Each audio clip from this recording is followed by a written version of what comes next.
बिस्मिल्लाहिर्रहमानिर्रहीम। जामिया हक्कानिया अकोड़ा खटक का वाक़या।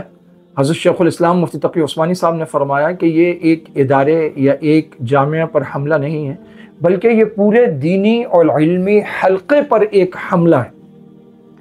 और कोई हलाल ज़्यादा तो था नहीं, हराम ज़्यादा था वो, जो जुम्मतुल मुबारक के दिन रमज़ानुल मुबारक के आगाज़ पर मस्जिद में एक आलिम दीन के गले लगकर खुदकश धमाका करता है और मस्जिद को उड़ाता है, उलमा को उड़ाता है, तलबा को उड़ाता है, दीनी हल्के को नुकसान पहुँचाता है। ये हरामज़ादे हैं और ये मुल्क पाकिस्तान को और यहाँ की आवाम को फैसला करना होगा कि ये जो हमारे मुल्क में दहशतगर्दी कर रहे हैं और ये जो हमारे मुल्क में अनारकी फैला रहे हैं और ये जो हमारे मुल्क में कत्ल गारत कर रहे हैं, इन हरामजादों के खिलाफ हमको एक सफ में खड़ा होना होगा। ना ये हमारे इदारों को छोड़ते हैं, ना फौज को छोड़ते हैं, ना फोर्सेस को छोड़ते हैं, ना मसाजिद को छोड़ते हैं, ना उलमा को छोड़ते हैं। और दूसरी तरफ वो लोग जो सरेआम उलमा को धमकियां देते हैं, जिसमें ये अमल वली खान शामिल है, जिसने बदतमीजी करते हुए ये बात कही कि अपनी जबान को लगाम दे। मौलाना हामिदुल हक्कानी शहीद को कहा और कहा वरना तेरा वो हशर होगा जो तेरे बाप का हुआ है। ये हरामजादा कौन है जो उठकर किसी को भी धमकियां दे सकता है? अगर आपका किसी से इख्तलाफ है, वो सियासी हो,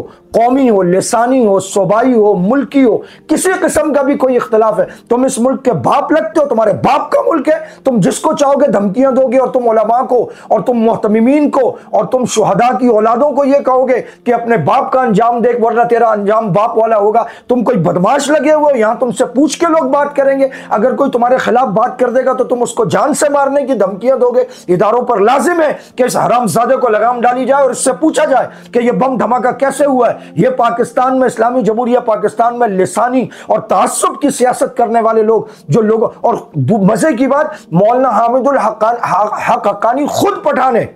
अगर अमल वली खान पठान है तो वो भी पठान है। तो तू कौन सी सियासत कर रहा है कि तू उठ के उलमा को धमकियां दे रहा है? इन हरामजादों के खिलाफ पूरे मुल्क को, इदारों को, हम सबको एक होना होगा। जो कत्ल करने की धमकियां देते हैं, जो मारने की धमकियां देते हैं, जो इस बात पर कि हमारे खिलाफ बोलोगे तो हम तुम्हें जान से मार देंगे और तुम्हारा अंजाम तुम्हारे बाप वाला। किस अंजाम की बात करते हो? मौलाना समीउल हक का अंजाम शहादत का अंजाम है। एक आलिम दीन एक फस्ताई हुकूमत के खिलाफ बात करते हुए हक की पादाश में शहादत की खलत से सरफराज हुआ है। और मौलाना हामिदुल हक हक्कानी अल्हम्दुलिल्लाह वो भी नमाज जुमा पढ़कर जुमा के मुबारक दिन में मस्जिद के अहाते में शहादत की खलत से सरफराज हुए। तुम अपनी बात करो, तुम्हारे मुंह क्या है और तुम क्या हो? तुम उस दुश्मन पाकिस्तान के पोते या पड़पोते हो जिसने पाकिस्तान में दफन होना गवारा नहीं किया। तुम क्या और तुम्हारी औकात क्या? हम किसी से डरने वरने वाले नहीं हैं। और अल्लाह की कसम ये शहादत हमारी मीरास है।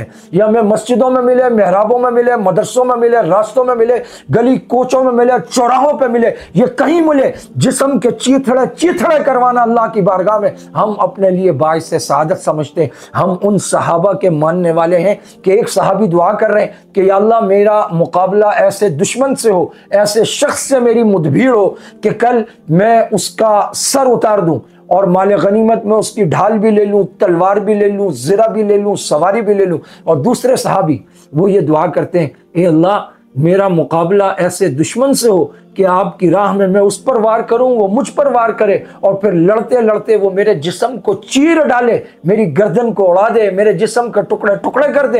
ए अल्लाह मैं आपकी राह में कट कर और लहू में नहा कर और सुरखरू होकर आपकी बारगाह में पेश हो जाऊं। हम वो हैं कि हमारे अकाबिर सहाबा इकराम जब नेज़ा और खंजर उनके जिस्म में उतरा और आखिरी सांस निकला तो उस मौके पर कहा फुस्तु व रब्बिल काबा, रब्ब काबा की कसम में कामयाब हो गया। हम जान देना, खून में नहाना, चीथड़े उड़वाना उखरवी कामयाबी का बायस समझते हैं और दारैन में सआदत का बायस समझते हैं। तुम क्या और तुम्हारी औकात क्या?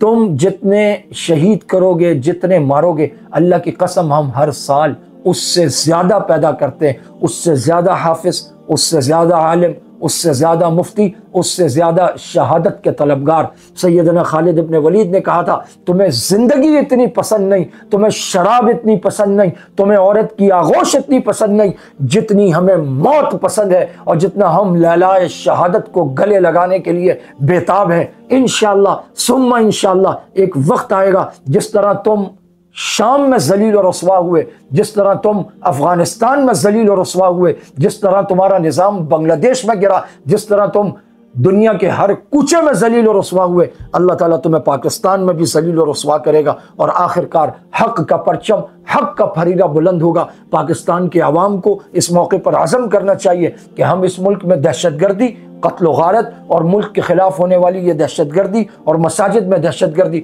इसके खिलाफ सीसा पिलाई हुई दीवार बनकर खड़े होंगे और अपनी मसाजिद, अपने मदारिस, अपने उलमा, अपने अकाबिर, अपने आइम्मा, अपने कायदीन, अपने रहनुमा, अपने ज़ुआमा, उन सब की इंशाअल्लाह हम हिफाजत करेंगे। व आखिर दावाना अनिल हम्दुलिल्लाहि रब्बिल आलमीन।